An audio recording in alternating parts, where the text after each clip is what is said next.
Hi everybody, I'm Terry Ryde, founder of hotspotting.com.au, and today I'm speaking to one of Sydney's foremost experts on residential real estate, Tony Abboud from Snowden Parks. We're having this conversation against a background of unusual times where restrictions imposed by the COVID-19 situation have changed the way real estate transactions can happen, for the short term at least. But while this extraordinary period in the life of Australians is creating upheavals for many people, it's also, in real estate terms, a time of great opportunity. And that's what Tony and I are going to be discussing today.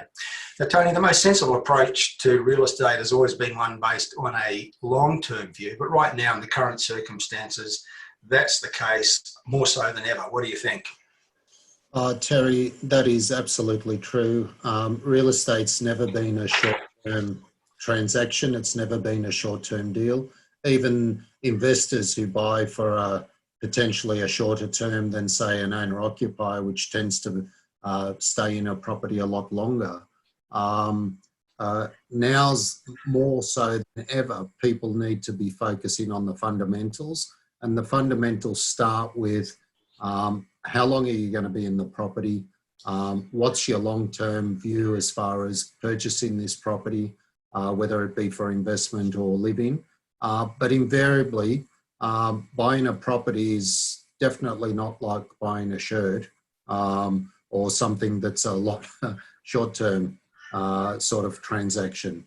And I think people get swayed by the media and think that it's all doom and gloom is going to be happening permanently. But we know from history that that's not the case. Yeah, now you made reference to the media there. I do think that part of the problem is that media is focusing a lot on the negatives and the sensational aspects of the circumstances. But I think there are a lot of people that I'm encountering out there that are actually seeing the time that we're currently in, not as a negative time, but as a time of opportunity. And I think for real estate investors in particular, those who are able to take a long-term view, perhaps think outside the square, think and act independently, are seeing that there are opportunities at the moment if they can get beyond that negative mindset. Well, let me sort of share sort of at grassroots the reality of what's happening. Our area is very much mainstream. It's not upmarket, it's not downmarket, it's very mainstream Australia, if you like. We've had, in the month of January, we had 54 inquiries of people looking to buy a property.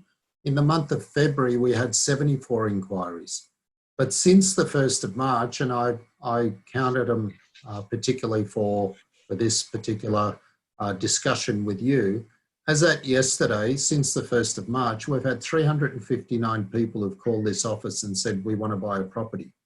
Now, that's a sign that in the mainstream, take out the media sentiment and all the negative fear-mongering, that says in the main, there are still people who are fundamentally looking to buy a property that was going to serve them either as an investment or for their family over the long term. 359 people in the last 7 weeks, when we've been through the Easter period, we've been through a 1 in 100 year event, still looking to buy a property. That says to me the resilience of real estate and property is really understood by the mainstream of people. Yeah.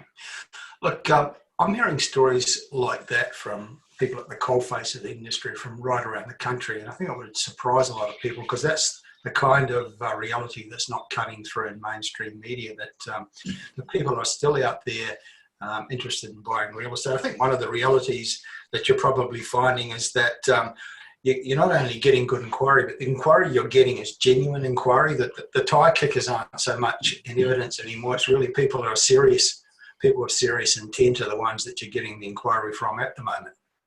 Well, analogous to that, I always tell the story that in September 2000, when the Sydney Olympics were on, that month was our worst inquiry month for the whole year of the year 2000, but it was our biggest selling month of the year because exactly as you said, Terry, the people who inquire during this period are genuine. They're real, they're funded, and they're just looking for the right property. And there's a couple of issues when it comes to property. There's the turnover rate and there's prices. The one thing this pandemic has done, it's probably slowed turnovers a little bit, while people sort of hesitate and pause and sort of make a decision: is this long term or is this just temporary? But it certainly hasn't impacted prices the way the media suggests it has. Our prices haven't gone down. What has probably slowed down a little bit, and it's only a short-term thing, is the rate of sales, if you like. But I think, and we can talk about this, I think that probably in the next 4 to 5 weeks, as they start easing some restrictions potentially, I think the turnover rate is going to go back up. The problem we're going to have is severe shortages. And that's the only thing holding things back as I see it at the moment. Yeah, I think one of the key factors is that going into this period impacted by the coronavirus, real estate markets in Sydney and elsewhere were very strong. The markets were rising, coming out of a period into a recovery phase in many cases. There was strong demand, but supply was not high. Listings were lower than 12 months ago. We're seeing vacancies generally at very low levels, and there's not a lot of new construction been happening in the last 12 months. So all of those things exacerbated by the coronavirus period, with fewer people putting their properties on the market, means that as we come out of it, there's going to be good demand, but there's not going to be much in the way of stock available, and that's going to put a floor, not only put a floor under prices perhaps, but actually put in impetus towards prices rising again. Look, that floor on prices is important because that sustains people's sort of financial position. And again, this attitude of everyone's going to go broke and the whole world's going to crumble around us, the fundamentals suggest that that's exactly, or rather the opposite is probably going to happen, because as we move out of this sort of phase, the way we see it, there's going to be a lot of activity happening, and behind every activity there's a multiplier, and behind these multipliers, these are the things that sort of sustain people, sustain their financials, sustain their ability to repay loans and the like.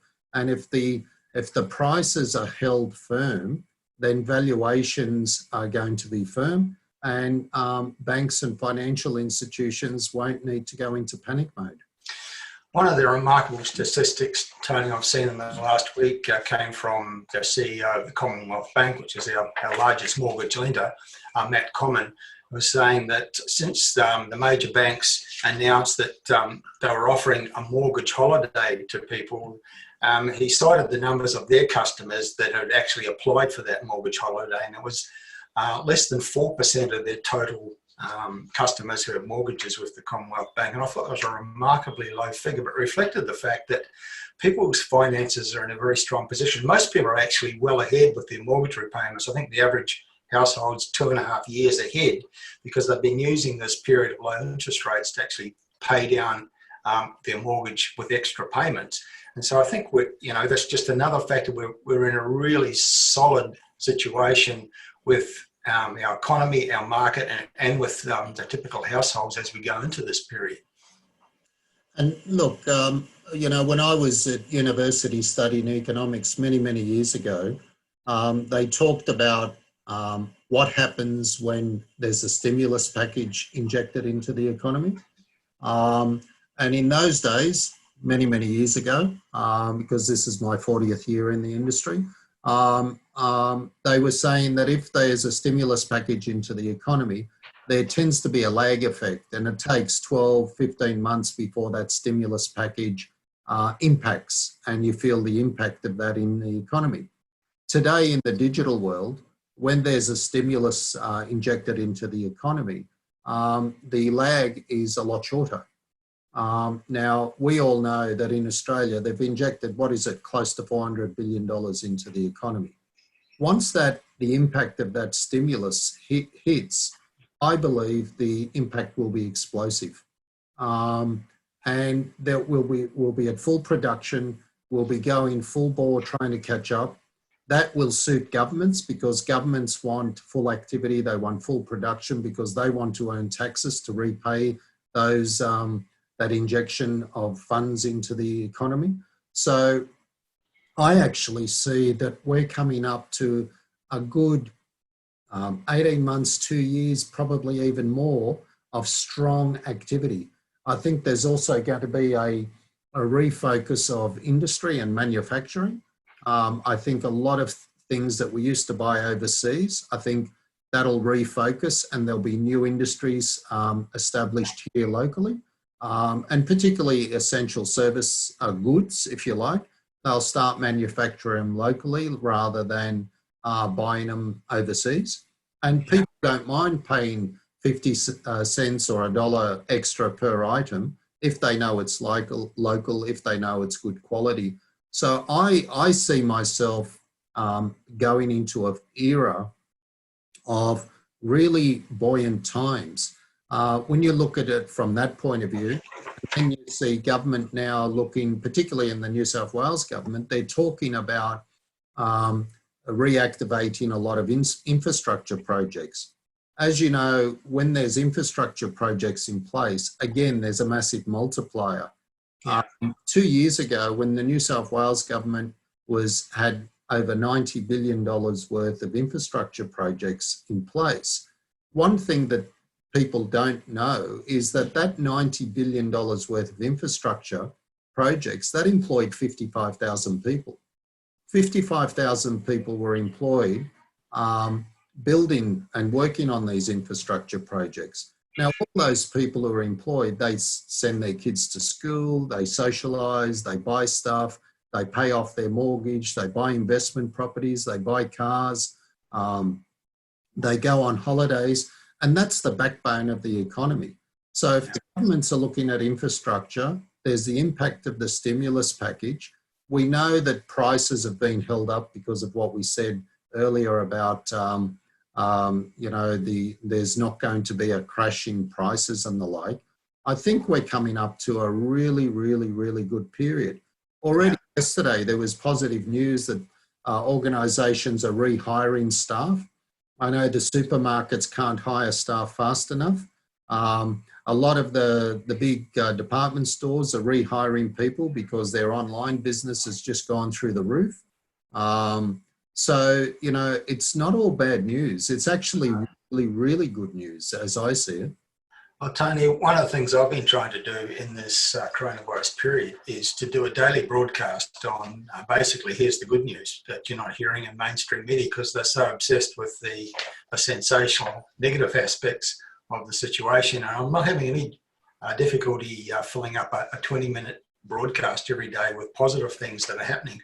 And one of the things that is happening that you've just alluded to is that around the country, state governments and also local councils, city councils are bringing forward planned and approved infrastructure spending to start now to stimulate the economy and create jobs. And we're seeing some very, very big projects getting underway or about to get underway. We're talking about multi-billion-dollar projects in many cases and others that are worth maybe $300 or $500 million each. And that's going to have an enormous impact as we move out of this period. You also referred to the revival of local manufacturing. I was actually watching last night the Q&A program on ABC TV, and they were talking about that very aspect, that the situation is showing us the importance of actually manufacturing things in Australia, and that we're likely to see a revival of made in Australia, and that's going to be great for the economy moving out of this phase. Yes, look, I absolutely would agree with all of that. Like what you mentioned before about the Commonwealth Bank saying that a lot of the people who were not taking a mortgage holiday, that is really, really important, because one of the areas where there may have been a concern was that I don't know if a lot of people know this, but if the banks defer mortgage repayments for 3 months, even if it's agreed with the borrower, technically that loan is in default. And under APRA rules, from the way I understand it, is if they have a certain percentage of their loans that are in technical default, they have to sort of pause on lending new business till they get their books back in order. But as you've just said, the Commonwealth Bank are reporting that people aren't taking that up as much as what everyone thought they would. So those technical ratios of defaulted loans, even though they're not defaulted because they allowed people to defer their loans for 3 months by agreement, then if that's not going to be the case, the banks will reopen quite aggressively to support all this vibrancy that's coming into the economy. And particularly, as we said earlier, with this infrastructure work, the big thing about the infrastructure is not the billions that they're spending, it's the number of people they're employing to make those infrastructure projects happening. And the biggest fear now, and a lot of the media talks about potential unemployment, I can see a readjustment and we're going back to massive employment opportunities. It's just different, that's all it is. I think whatever the unemployment levels go to will be very short term in nature, but media tends to bandy around figures of about 10% unemployment, and some people infer that if unemployment goes to 10%, that'll mean property values will fall. And I often wonder what's their reference points for that assumption, because the last time we had 10% unemployment in Australia was back the last time we had a recession in Australia, which was the early 1990s, when we had unemployment at those levels for a number of years. And yet through that period, real estate prices not only didn't crash, they actually rose. So in the 3 years to 1993, the statistics show that all 8 of the capital cities actually produced some level of price growth, and as high as almost 30% in the case of Perth. But all the capital cities actually rose their real estate prices through that period when unemployment was the highest it's been any time in the last 30 years. The one thing that this COVID-19 episode has said to people, your home is important. Where you live is important. And I think that's refocused people back to property because, you know, when they say home isolate, people want safety, they want certainty, they want a place that they can relate to. So I think more and more moving into the future, whereas some people, certain demographics are quite mobile, I think the nature of your home, the nature of where you live has a new significance. Because if you're forced to be somewhere, you'd rather be in your own home. And I think people will gravitate to that sort of concept a lot more now because of this COVID-19 experience. Now, Tony, in a previous discussion we had recently, you referred to the 8 reasons why property sales happen. I think it's an important point to discuss because it really speaks to the fundamentals of real estate, the things that continue to go on regardless of the background circumstances. Terry, when I first started in this business 40 years ago, I started here in May 1980 after I went to university and got my economics degree. But the very first thing I was taught in real estate was, in those days, we were told, irrespective of the external circumstances, there were 7 reasons why people buy and sell. And those 7 reasons were births, deaths, marriage, divorce, financial gain, financial loss, and transfers. So when there's babies being born, places are too small, people need to upgrade. When people pass away, invariably properties are sold. Marriage and divorce, they're reasons why people buy. Financial gain and financial loss, people upgrade, people downgrade, and transfer. Now, they were the 7 reasons back in the 80s. We've added an 8th reason because the way the world has changed, and that 8th reason now, we call it lifestyle, retirement, because in the 80s, the concept of the empty nester wasn't popular. But now, if you're 60, 65, you're still young, and you have a lifestyle change, the kids move out, you move out of your house, you buy an apartment that's almost resort-style living. So those 8 reasons happen irrespective of external circumstances. And, you know, invariably, everyone who buys and sells, irrespective of the external circumstances, falls into one of those 8 categories. Now, they were relevant in 1980 and they're relevant in 2020. And we're finding everyone who's buying and selling, if we had to categorize them, it's always falls into one of those 8 categories. Okay, so against that background, let's talk a little bit more about what we expect to happen as we come out, because we heard the news yesterday that New Zealand has decided yesterday to lift the most stringent of their restrictions, and we're now in Australia starting to have the conversation about how and when we're going to start lifting our restrictions, given that we undoubtedly have flattened the curve, and we can now have a serious conversation about how things will look on the other side. It seems to me that when the restrictions that are currently imposed, particularly around social distancing, are lifted, that Australia is going to have a party. I expect to see a party the like of which we haven't seen since the end of World War II. People are simply going to go out and do the things that they used to take for granted, but now miss simple things like going to cafes and restaurants and movies. And there was some research published just a few days ago that was conducted to ask Australians what they intended to do on the other side of this crisis period. And it was very much that people are just wanting to get out and go to cafes and restaurants, go to the movies, visit their friends, go to the beach. Many of them were planning holidays. So Australians plan to take domestic holidays, a small number, international holidays.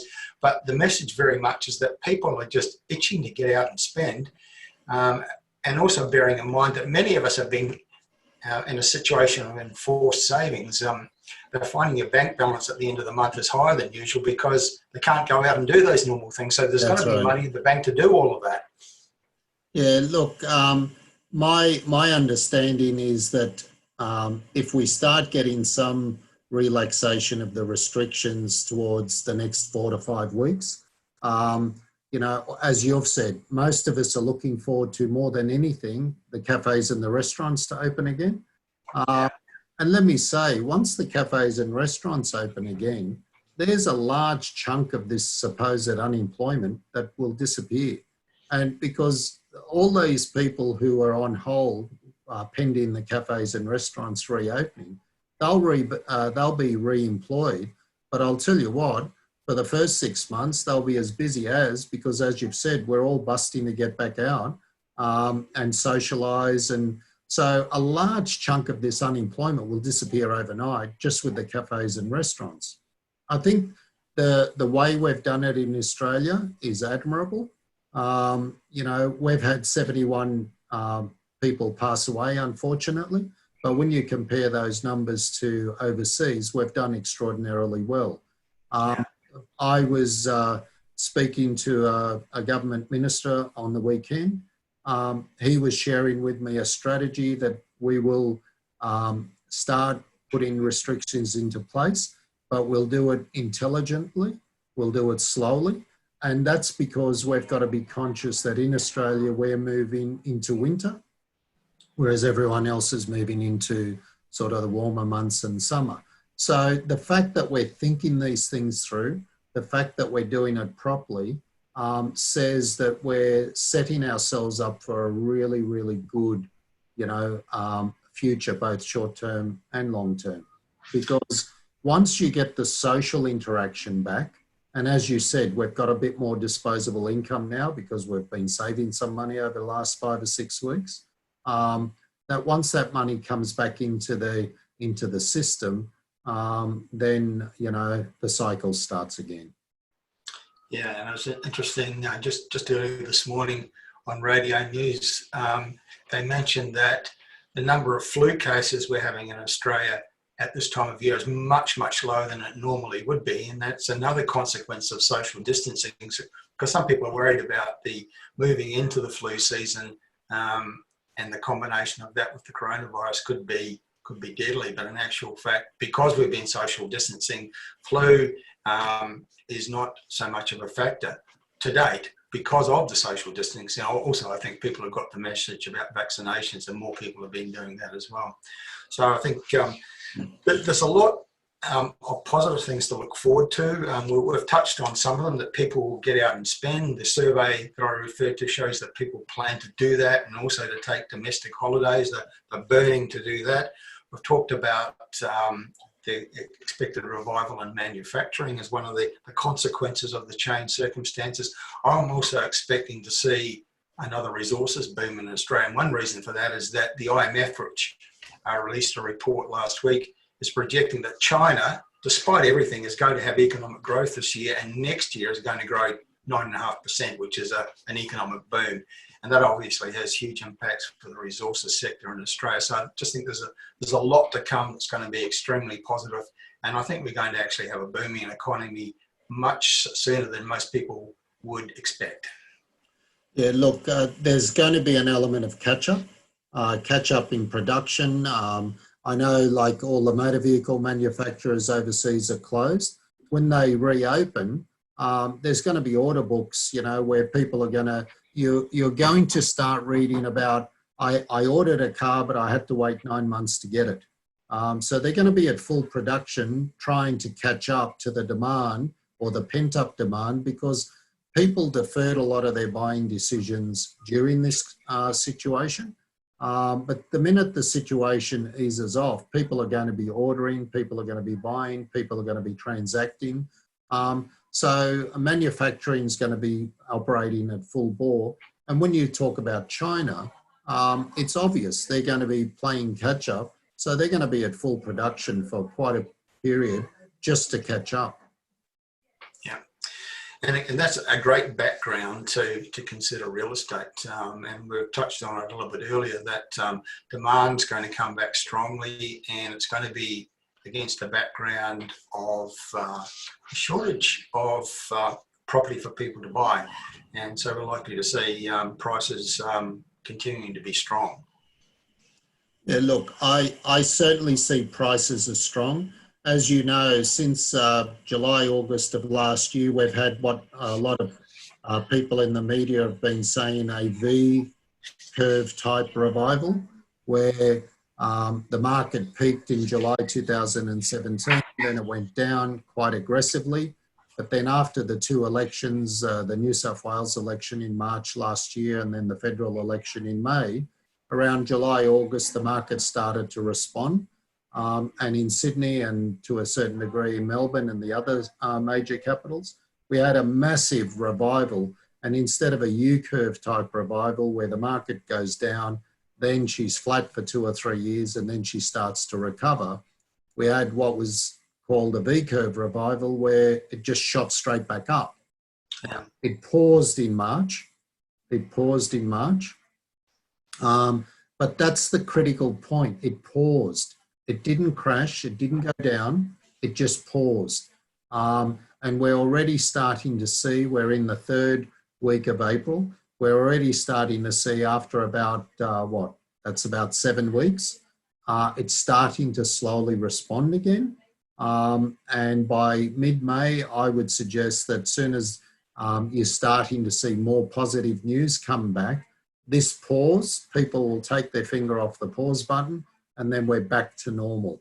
And as long as people are employed, the banks will give them money. And if they've got good employment, they've got good jobs, their income is secure, then you're bound to get your money from the bank. And as you said earlier, we've got a major supply issue of both in the generic properties, when I say generic properties, I mean established properties, but even new construction, the new apartments. As everyone knows, in the last 3 or 4 years, we had an apartments boom. That well and truly stopped late 2017, 2018. And what happened then was a lot of the apartments that had been started or under construction, right, they were still in place and they were still on the market. But what a lot of people don't know is that there was not a lot of new starts. And when I say about new starts, I'm particularly referring to there was very little new approvals. And I was looking at an article the other day that said in 2018, there were over 30,000 odd apartments either planned or under construction. But for 2021, they're proposing something like 5,700, of which only 2,000 are confirmed. So that says that as we move into 2021 and beyond, we're going to have some really severe shortages because as you know, to take a new development through a council process or a state government planning process could take 18 months, 2 years to get that approved. And in that period, there's a gap in the marketplace, and that's how the shortages appear. Yeah. One of the ways we can gauge that shortage is looking at vacancy rates. And just a week or so ago, SQM Research published their latest figures. That's till the end of March. And it showed that all 8 capital cities have vacancy rates well below 3% now, and most of them are below 2%, and some are below 1%. And also when we look at regional Australia, many of those markets have vacancy rates of 1%, 1.5%. So across Australia, we have a situation of shortage, and the current situation is just going to exacerbate that. So coming out of this period into some kind of normality again, that's going to be a big factor and in terms of what's going to happen with prices as we go forward. And I think another positive, and this is not a short-term thing, this is something that we can project for next year and beyond. Once the borders are open, we're all safe, and there's potentially a vaccine, I think Australia is going to be looked on as a place to be where you're safe. And I think subject to government policy at the time, and once our borders are open, there'll be more and more people queuing up to come into Australia because it's a safe environment, it's a clean environment. Look at how we've handled the COVID-19 situation. We've handled it a lot better than a lot of other countries. And I think we're going to be very, very attractive to people wanting to come in. And I think there's going to be massive queues, and subject to government policy, there will be that will maintain the demand side of things. So we've got to match that with good supply. So against all of that background, tell us a little bit about the market that you specifically operate in, the city of Ryde primarily. One of the, I think you mentioned at the beginning, it's kind of mainstream Australia. So tell us a little bit of the detail of what makes that particular market tick. Well, Ryde is, if those who don't know, but Ryde is sort of, I call it mainstream Australia. It's middle of the road. It's not upmarket. It's not downmarket. I call Ryde as the heart of the centre of Sydney because we're strategically located halfway between the Sydney CBD and the Parramatta CBD. We're along the Parramatta River, just north of the Parramatta River, and we look across to what was the Olympic Village. Our price points for houses are somewhere between 1.5 million up to about 2.3, 2.4 for mainstream properties. Every time we list a property in that price bracket, it sells very, very quickly. In the boom times, days on market were down to 19 days. In a recession, days on market could be 92 days. We're averaging about 30 days on market, which is about a normal market, if you like. We've got, as part of our area, a suburb called Macquarie Park. Macquarie Park is a massive commercial hub. It's touted eventually to be the 4th largest commercial hub in Australia. So there'll be Sydney, Melbourne, Brisbane, Macquarie Park, and then the other capital cities. We've got a hospital, we've got a university, we're sandwiched between 2 rivers. When you look at the police records for our area, out of all the local area command areas, we've got either the first, second or third lowest rating of all the crime stats in the area. We've got good infrastructure in the area, we've got good transport. So we're one of those areas where we're safe, we're neutral, and people who buy here aren't subjected to the extreme highs and lows that appear in some of the market sectors in various capital cities. Yeah. Now you mentioned some of the typical pricing for houses, but apartments are also a very, very major part of your market, particularly the suburbs of Ryde, Macquarie Park, some of the other suburbs, and of course they're a lot more affordable, and I think that's where a lot of the demand for your market would come from, people seeking that not only a greater level of affordability that's offered by apartments, but that particular lifestyle. Yeah, look, we've got a lot of apartments. The apartments in our precinct only started in aggressively over the last 10 years because Ryde was very much a sleepy suburb. But as Macquarie Park, Eastwood, Shepherds Bay, Gladesville, all those fringe suburbs within the city of Ryde, once they all started to sort of evolve, the apartments started to be built. There's a lot of apartments in Macquarie Park, and they're around the Macquarie Shopping Centre, which is one of the 3 or 4 largest shopping centres in Australia. We've got the Macquarie University, the Macquarie Hospital. So there's a lot of apartments there. There's a massive need for student accommodation around all the educational institutions that we have within the city of Ryde. And there's no shortage of tenants because it's a high employment area through Macquarie Park, particularly the West Ryde Industrial Precinct. So wherever there's employment, there's a need for apartments, there's a need for investment properties, and that's what sustains us as far as our apartments are concerned. That plus we've got some good shopping centres and we've certainly got some good transport. And medium prices, most suburbs for apartments are somewhere in the 600s and 700,000s. Yeah, look, 600 to 750. Some of the older 3-storey walk-ups, they're like 550. The newer style apartments, they're up in the 850s. But you can buy brand new apartments now that have just been completed with a 7 in front. Those apartments prior to 2017, you were paying 850 and 900 for. So there's good value in the market when it comes to apartments at the moment. Very good value. One of the things I notice looking at your report, the location report for the city of Ryde, is that the long-term growth averages for the suburbs in the city of Ryde are particularly strong. Most of them have a growth average of 8% a year. That's the average annual growth in median prices over the last 10 years. 8% a year is right up there with the very best, not only in Sydney, but in Australia. And that's got to be a great selling point for your market, that it does produce long-term really good capital growth. Look, that is the case, and it has been the case for the last 10 or 15 years. And I think that's driven by the fact that there's a good vision for this district. We've got a council that has got good vision for this area, but also the state government recognises the importance of Macquarie Park as a financial driver and sort of income generator for the state economy. And that's why there's a lot of investment in infrastructure in this precinct, and that's what sustains that growth rate.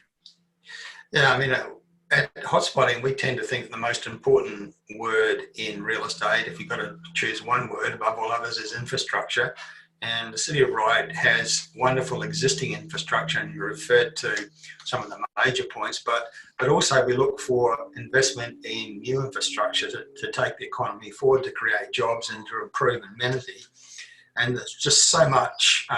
Your location report for the city of Ryde lists in the back the major projects, and we're talking about the M Park Business Precinct, $500 million, redevelopment of Eastwood Shopping Centre, $300 million, Macquarie Exchange, $750 million, and the list just goes on and on. So it's an area that continually attracts new investment in infrastructure and property development. And that must be great for sustaining the property market by creating that new infrastructure, which means jobs and economy.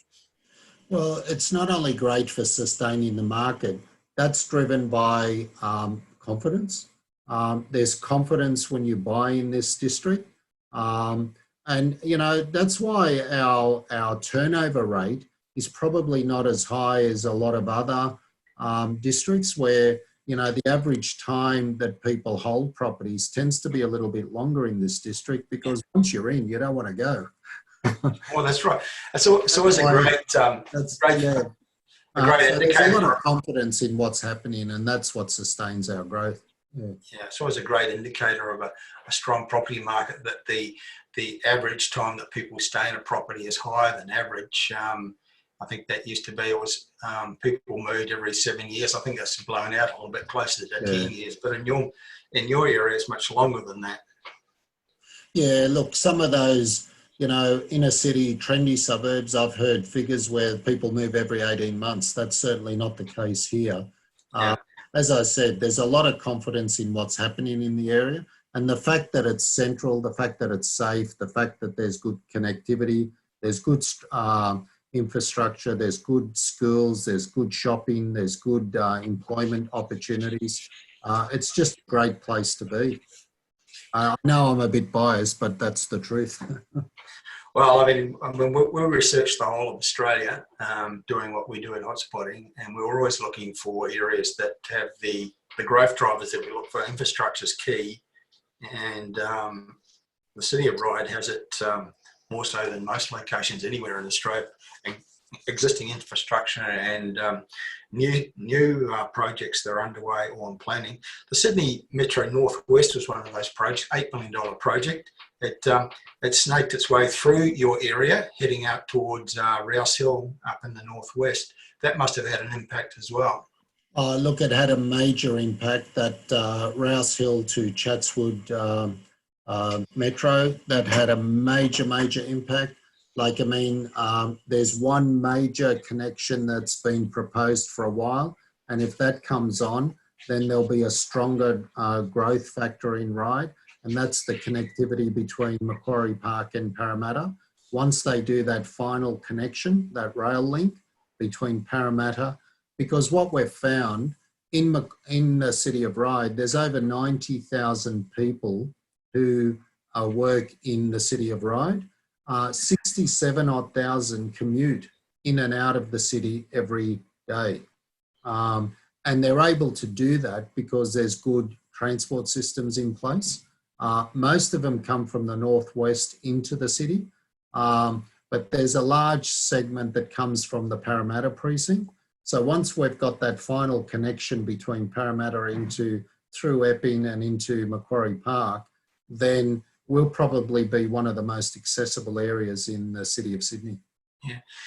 And speaking of infrastructure, the Ryde town centre must be one of the most pivotal pieces of infrastructure in the city of Ryde. It includes the top Ryde shopping centre, and there's been major redevelopment and expansion in that centre going on for a number of years, and it continues to go on. That must be just such a focal point for your catchment area. Yeah, look, the top Ryde area in 2005, that was approved. There was a master plan approved. They built a shopping centre, 78,000 square metre shopping centre with 700 apartments on top. That was a $1.2 billion development that was built and completed around 2010, 2011. The second stage of that is across the road from that, which is what was the old council chambers, the civic centre. That's up for a regeneration at the moment. And the current plans for that is to build a performing arts centre, new council chambers, council offices. That's another $120 million redevelopment along that precinct, which will be another driver and will bring in more employment and more vitality. But it'll also serve the community, particularly from the performing arts area. We've got a massive need for hotels space, because whenever there's sporting events or activities down at the Sydney Olympic Village, you can't get a hotel room anywhere within kilometres of the area. And there's a massive need for hotels rooms in the city of Ryde. So there's a lot of opportunities that are coming up, and all these things that I'm talking about, various organisations and people are assessing those as we speak. Just referring to a paragraph in your location report for the city of Ryde, referring to another very important piece of infrastructure. It says Macquarie Park train station precinct has been transformed into Australia's first community business district, making it New South Wales' second largest office market. The area generates $9 billion each year for the Australian economy. That's big also. Well, that's why I said earlier the state government recognises the importance of Macquarie Park. That $9 billion into the state's economy is quite substantial, and they can see that that's growing exponentially. I was invited to meet a delegation from Korea before Christmas, late last year. They're coming to see we do at Macquarie Park and to emulate that in various cities throughout Korea. So we're recognised as a forerunner in the sort of the modern concept of a commercial sort of park that has commercial space, it has retail, it has a lot of innovation and technology, research and development, and that like if you look at the master plan for Macquarie University, they're building that as where you've got organisations where there are faculties tied to the organisations have their head offices on campus in the university grounds. One example of that is Cochlear for the ears. Their head office is located within the grounds of Macquarie University, and there's a faculty around that industry, if you like. There's a master plan for Macquarie University to take the number of people on campus from 60,000 odd people to 160,000 over the next 20 years. So that you can see the sort of propensity for growth that is proposed for that precinct. Yeah, and I just know, as I said earlier, we research the whole of Australia. We're looking for these kind of growth drivers to identify markets that are going to be good prospects that we can recommend to investors. And it's difficult to imagine anywhere else in Australia that ticks so many of the boxes. It's got so many strong elements to it. It's got diversity in its economy. It's got new investment coming in. It's got wonderful facilities and infrastructure which is being expanded continually. And it must lay a wonderful foundation for the property market that you operate in. Look, it does, but even outside of all the economic attributes that we've just been talking about, it's actually got some good social infrastructure as well. We're sandwiched between two rivers, the Parramatta River and the Lane Cove River. We've got Lane Cove River National Park, which is a national park right on our northern border. Now that's quite unusual for a sort of a suburban precinct to have a national park on its northern border with the Lane Cove River. And then of course we've got the Parramatta River on our southern border. And the Parramatta River, you can catch the river cat, you can pop into town, it takes 25 minutes, it's a nice ride in. We're covered with parks. So there's good social infrastructure as well, not just economic infrastructure. So that adds a lot of value as well. So it's not just the economics, it's a holistic experience, if you like. Okay, Tim, well, looking across all the things we've talked about today, the background information, what we expect to see for Australia coming out of this virus period, and your local market, what's the number one take-home message you'd like people watching and listening to this broadcast to take out of this today? For me, it's be certain, have confidence. Don't fall into the trap of all this negative media and the fear-mongering. I say this with respect. If you need medical advice, you go to a doctor. If you need economic or financial advice, you go to your financial advisor or you go to your accountant. If you need legal advice, you go to your lawyer. You don't go to a journalist. And I say that with respect. So we've got to be very conscious of who we take advice from.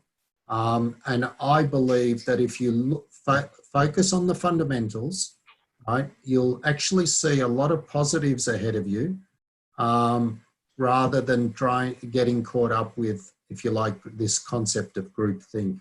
So be safe, be confident, and focus on the fundamentals and make some good decisions around those fundamentals, and don't be swayed by negative media, because you know, whenever anyone says something to you, you've got to ask the question, who is this person? What have they experienced? And if they don't know what they're talking about, if they haven't experienced what they're portraying, then how do we make decisions around that?